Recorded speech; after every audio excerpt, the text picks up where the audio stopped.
A cidade de Ebelstein era um lugar comum que por acaso abrigava um velho extraordinário. Por todos os motivos errados, esse velho gagá era notório, ganhando o apelido de o Velho Mentiroso, ou pelo menos era assim que os moradores preferiam chamá-lo. A única qualidade redentora que esse homem possuía era sua habilidade em usar magia básica de uma estrela, mas infelizmente, até mesmo essa pequena conquista subiu à sua cabeça. Ele frequentemente se autodenominava o Grande Mago de Ebelstein. Devido à sua personalidade excêntrica, ele era um alvo fácil para as crianças da região. O velho reagia de forma exagerada e irracional, provando que seu temperamento era tão curto quanto sua paciência. No entanto, ao contrário dos outros garotos de rua, um menino chamado Derek não via o velho como entretenimento. Para ele, o homem era uma oportunidade, uma porta de entrada para aprender as artes mágicas. Foi surpreendentemente fácil para o nosso garoto convencer o velho a lhe dar aulas, especialmente porque o velho estava louco para ter uma plateia para ouvir suas histórias mirabolantes. Era uma troca justa, eu suponho. O velho ansiava por companhia e o garoto por conhecimento. Não demorou muito para que o menino compreendesse a circulação de mana pelo corpo, um feito que chocou profundamente seu mentor. Não satisfeito, Derek conseguiu canalizar essa mana para o mundo exterior para uso ofensivo. Naquele dia, o velho reconheceu o potencial bruto escondido na criança, embora se recusasse teimosamente a admiti-lo em voz alta. Um ano inteiro se passou com Derek servindo como uma espécie de faz-tudo para o velho. Seu trabalho árduo finalmente deu frutos, e ele se tornou oficialmente um mago de uma estrela. Apesar do sucesso, o velho continuava obcecado por linhagens nobres. Ele acreditava firmemente que apenas aqueles com sobrenomes prestigiosos poderiam alcançar o ápice da magia, enquanto um plebeu como o nosso garoto só poderia sonhar com tais alturas. Ele frequentemente desencorajava Derek, alegando que enquanto crianças nobres podiam alcançar o status de 3 estrelas ainda jovens, um plebeu o perderia e se depararia com um obstáculo antes mesmo de chegar a 2 estrelas. Contudo, as palavras desencorajadoras do velho jamais conseguiram deter o nosso garoto. Derek percebeu que o homem estava simplesmente projetando suas próprias inseguranças, a amargura por tudo o que não havia conseguido alcançar em sua vida comum. Então, chegou o dia em que a chuva caiu torrencialmente, como se o próprio céu estivesse de luto. Foi o dia em que o velho comum finalmente bateu as botas. Derek o encontrou espancado até a morte, seu corpo coberto de ferimentos horríveis. O garoto fez o que era necessário e deu ao homem um enterro digno. Alguns dias depois, a causa da morte ficou clara. O velho maluco tentara roubar um livro de feitiços de 2 estrelas de um depósito. O crime intrigou a todos. Por que um homem sem ambição arriscaria a vida por algo tão ousado? Derek, no entanto, lembrou-se da obsessão do velho por linhagens de sangue. Infelizmente, possuir uma linhagem nobre era algo para o qual Derek não estava qualificado, pelo menos não pelos padrões deste mundo. Mas Derek não pertencia exatamente a este mundo. À medida que dominava os fundamentos da magia, um sistema registrava seu progresso, permitindo-lhe escolher uma escola de magia para se matricular. 4 anos se passaram voando e a história apresentou uma nova personagem, Katia Flameheart. Ela era a antiga senhora da decadente casa Flameheart, do condado de Vi. Com seu sangue nobre, vinha um talento inato para a magia de 3 estrelas, tornando-a uma candidata perfeita para qualquer grupo mercenário. Durante sua estadia em Ebelstein, ela aceitou contratos do corpo mercenário de Beldum, o mesmo grupo ao qual Derek havia se juntado. Isso deu ao rapaz uma oportunidade de ouro para aprender com uma verdadeira maga de 3 estrelas. Certa noite, em uma taverna, Katia tentou lhe transmitir uma lição de vida vital. Ela reconheceu sua fome por acumular poder, mas o advertiu para não deixar a ganância consumi-lo no processo. O estoico rapaz levou suas palavras a sério, prometendo manter os pés no chão. Passando ao assunto principal, ela o instruiu a fechar os olhos e manifestar sua mana na realidade. Enquanto o garoto seguia suas instruções, Katia ficou impressionada com a quantidade de mana inata que ele demonstrava. Era raro para sua idade, e parecia que ele estava prestes a superar ainda mais suas expectativas. Uma comoção começou, um estrondo explosivo reverberou pela área. Todos ficaram em alerta máximo, temendo um ataque. Antes que Derek pudesse recuperar o fôlego, sua mentora o agarrou pela mão e o arrastou para fora do estabelecimento. Enquanto isso, guerreiros armados vasculhavam o exterior, mas não encontraram nada de incomum, apesar de terem ouvido claramente a explosão. Katia levou Derek para um beco isolado antes de se dirigir a ele em um tom sério. Ela precisava que ele entendesse que os nobres são incrivelmente privilegiados, sendo a magia o maior privilégio exclusivo deles. Neste mundo, a força é vista como uma bênção divina reservada à elite. Entre os plebeus, alcançar 3 estrelas é quase inédito, geralmente exigindo uma vida inteira de devoção. Então ela revelou a bomba que o trouxera até ali. Derek já havia alcançado o status de 2 estrelas. A explosão que todos ouviram foi, na verdade, um feitiço de ilusão de 2 estrelas chamado alucinação auditiva, que ele havia conjurado. As palavras dela anteriores tinham o objetivo de fazê-lo perceber que ele era abençoado dotado com talento inato, apesar de não ser nobre. Como se fosse combinado, a notificação do sistema apareceu, confirmando que ele havia alcançado magia de 2 estrelas. Katia permitiu que Derek viajasse com ela, ensinando-lhe uma variedade de feitiços e os intrincados costumes da sociedade nobre. Após um ano de mentoria, chegou a hora da despedida. Derek descobriu que o país de Elvester a havia nomeado tutora particular. A casa Elvester era uma família tão poderosa que até o grão-duque da capital precisava demonstrar respeito por ela. Para Katia, era uma oferta irrecusável. Ela finalmente partiu, presenteando Derek com um livro de feitiços de 2 estrelas como presente de despedida. Depois de passar mais um ano estudando e dominando mais 2 feitiços por conta própria, Derek partiu em uma jornada para se tornar um mago de 3 estrelas. Na Taverna Lágrima de Belden, o homem atrás do balcão está ansioso para dar boas notícias ao nosso rapaz. Acontece que a casa do Plane, um grão-ducado, está demonstrando interesse em contratar alguns indivíduos talentosos. Essa notícia surpreende Derek enormemente. É raro uma família de tal calibre contratar magos locais. Enquanto nosso rapaz se sente desconfiado, o homem no balcão, conhecido como Jaden, está deslumbrado com a perspectiva de um grande pagamento. Melhor ainda, ele argumenta que, se conseguirem satisfazer a família do Plane com esse primeiro trabalho, isso criará conexões fortes e benéficas para o seu crescimento futuro. Derek, pouco entusiasmado, está mais interessado em saber os detalhes do trabalho. O homem afirma alegremente que o trabalho é moleza. Tudo o que eles precisam fazer é derrotar alguns monstros nos arredores do território do Grão-Duque. Claro, Derek está cético. Não faz sentido uma família tão poderosa quanto os Duplanes solicitar a um mero corpo de mercenários a tarefa de eliminar monstros. Derek nem sequer pondera os riscos. Ele simplesmente se vira para ir embora, sem nenhum desejo de aceitar o trabalho. Aceitar trabalhos suspeitos vai contra seu código de conduta, então ele naturalmente recusa. O contratante adoraria passar o trabalho para outra pessoa, mas o problema é que os Duplanes pediram especificamente um mago, e Derek é o único disponível no corpo no momento. Para ganhar terreno, o contratante joga uma moeda de ouro para atrair Derek. Essa brilhante moeda de ouro acaba forçando-o a, pelo menos, conhecer os clientes com quem deveria trabalhar. Ao ver uma criança, o nobre mensageiro se recusa a tê-la por perto. Contratar uma criança que nem sequer passou pela cerimônia de maioridade não faz sentido para um trabalho mercenário. Vendo o cliente tão insatisfeito, Jaden tenta convencer o valioso patrono de que a criança é realmente boa. No entanto, o chefe não está interessado em mais diálogo e se vira para ir embora. Nesse momento, sua mestra o detém, lembrando-o de suas circunstâncias desesperadoras. E isso eventualmente leva o chefe a considerar Derek. No território do Grão-Ducado de Duplane, Derek é visto fatiando goblins com maestria. Essas criaturas não passam de um pequeno incômodo para ele, e ele as elimina em tempo recorde. Vendo o potencial do garoto, o nobre enviado fica satisfeito. No entanto, a garota suspeita escondida sob um capuz fica ainda mais satisfeita do que o líder. De volta à Taverna Lágrima de Belden, encontramos uma das integrantes femininas do corpo atacando Derek por se tornar o cão de guarda de um nobre. Como plebeia, tornar-se um cãozinho de estimação da aristocracia é a última coisa que ela deseja. Não importa quanto Derek esteja ganhando, para ela não vale a pena jogar fora sua autoestima para rastejar entre as pernas de um nobre. No entanto, quando o contratante revela exatamente quanto dinheiro está envolvido, a garota gananciosa rapidamente joga seu orgulho pela janela, alegando que quer uma parte, mesmo que tenha que rastejar entre as pernas de um nobre ela mesma. Algum tempo depois, as coisas se acalmam quando ela desmaia por causa da bebida. Isso dá ao homem a oportunidade de perguntar a Derek sobre o seu dia. Para o nosso rapaz, nada de notável aconteceu, apenas alguns goblins mortos. No entanto, ele acredita piamente que seus clientes estão mentindo para eles. O nobre oficial de despacho alegou estar procurando por 3 coisas: juventude, resistência e capacidade de socialização. Além disso, a mulher que se dizia ajudante de cozinha tinha as mãos limpas demais para um trabalho tão pesado. Antes que ele possa continuar a desvendar a farsa, seu contratante o interrompe. Sendo mercenários, não é trabalho deles investigar muito a fundo. Derek entende a implicação. Jaden está certo. Este lugar é o ermo, e no ermo, a única coisa que importa é ganhar a vida. O resto é mera formalidade. O dia seguinte chega e nos encontramos de volta ao território do Grão-Ducado. Mais uma vez, nosso rapaz termina de exterminar os goblins que rondavam a área, prometendo que nenhum restou para assombrar o lugar. O nobre oficial de despacho fica contente com a notícia, assim como Jaden, que está ansioso para efetuar o pagamento. Assim, o sempre feliz Jaden acaba ganhando 2 moedas de ouro. No entanto, nosso garoto sabe que ainda não é hora de comemorar. Como se fosse combinado, o suposto oficial de despacho aplaude o garoto por suas habilidades excepcionais e faz um novo pedido. Se Derek aceitar o trabalho, o Grão-Ducado o recompensará com 15 moedas de ouro, uma quantia astronomicamente grande para alguém como Jaden. É claro que Derek aceita o trabalho sem hesitar. Este trabalho leva Jaden e nosso garoto à residência do Grão-Ducado de Duplane. Enquanto Jaden admira a grandiosidade do lugar, o oficial de despacho decide se apresentar formalmente, ele é, na verdade, Delon, o grande mordomo a serviço do Grão-Duque do Plaine. É claro que ele acrescenta um pedido de desculpas pouco convincente por esconder seu status. A mulher que o acompanha é Caterina, a criada-chefe do Grão-Duque. Jaden não consegue resistir. Ué, você assistiu o vídeo até aqui e até agora não se inscreveu no canal? Que isso, mano, você tá vacilando, hein? Bora, meu filho, se inscreve aí, vai me deixar muito felizinho, hein?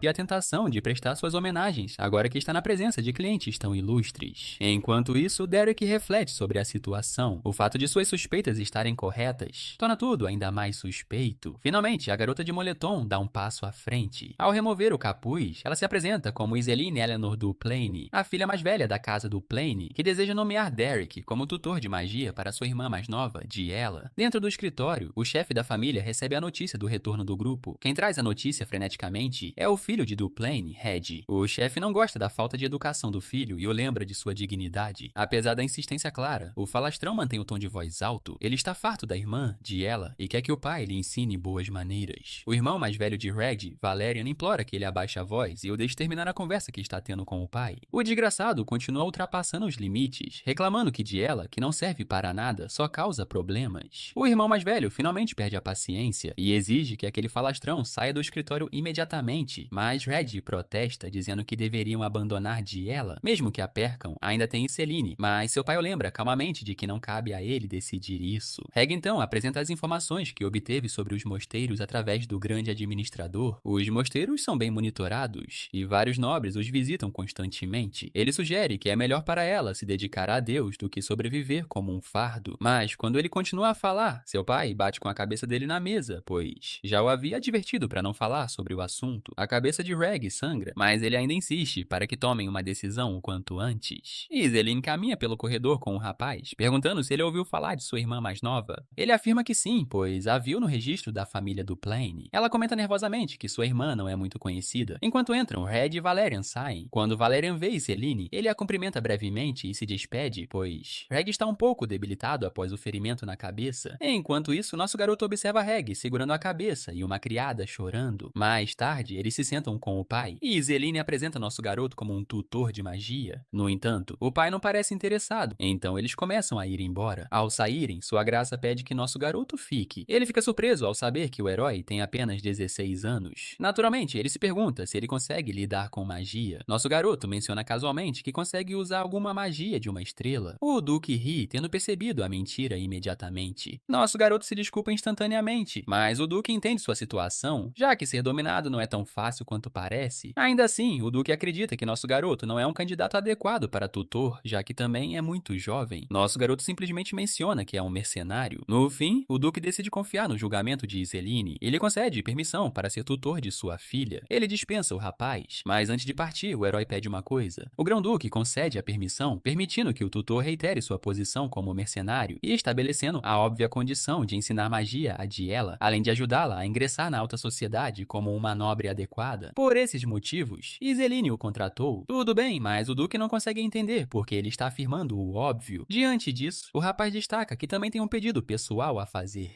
que deixa o Duque perplexo. Vamos visitar Diela e ver o que a torna tão raivosa. Quebrando um prato na parede, Diela repreende sua criada. Apesar do pedido de desculpas da serva, ela não dirige uma palavra de gentileza à sua inferior e a insulta, ameaçando quebrar o prato em seu rosto da próxima vez. Vamos agora para o ponto de vista de Iseline, onde Jaeden está morrendo de curiosidade para saber por que o garoto de 16 anos foi escolhido entre centenas de tutores de magia, especialmente considerando que Derek é um plebeu que não conseguiria se misturar bem com a nobreza. Com uma expressão triste, Iseline explica que já tentaram usar todos os outros magos do continente. Todos desistiram no final, deixando-a desesperada para escolher alguém adequado para o papel. Apesar do passado de Derek como mercenário, o garoto conhece um pouco sobre o comportamento da nobreza e seus costumes. Afinal, o mestre do garoto foi um nobre decadente que lhe ensinou muitos truques. E Iseline fica feliz em aprender essas coisas. Apesar do passado mercenário do rapaz, ela tem uma pequena esperança de que ele consiga domar Lady Diela. Jaeden a critica por sua incapacidade de analisar melhor as pessoas, um comentário que a deixa atônita. A realidade é que Derek é um garoto que cresceu nas ruas, alguém que trabalhou antes mesmo de ter idade suficiente. Jaeden acredita firmemente que o garoto que sobreviveu a toda aquela dureza não o fez apenas com bondade. Suas palavras reacenderam a confiança de Iseline. Voltando ao nosso rapaz, ele é escoltado até os aposentos de Diela pelo mordomo-chefe. Lá, Derek bate levemente na porta e espera por uma resposta. Sem obter resposta, ele força a entrada, cumprimentando educadamente seu aluno. O novo tutor se apresenta pelo nome, enquanto a jovem sentada à sua frente pede que ele se aproxime. Derek caminha até ela e, bem quando está a uma distância vulnerável, essa pirralha demoníaca sorri e espirra água de esgoto em seu rosto. Nosso rei indiferente sequer reage, enquanto ela o provoca, repreendendo-o por ser um rato de esgoto. A princípio, ela se lembra dele como o mercenário de quem o mordomo lhe falou, mas, no mesmo instante, o insulta como um rato nojento.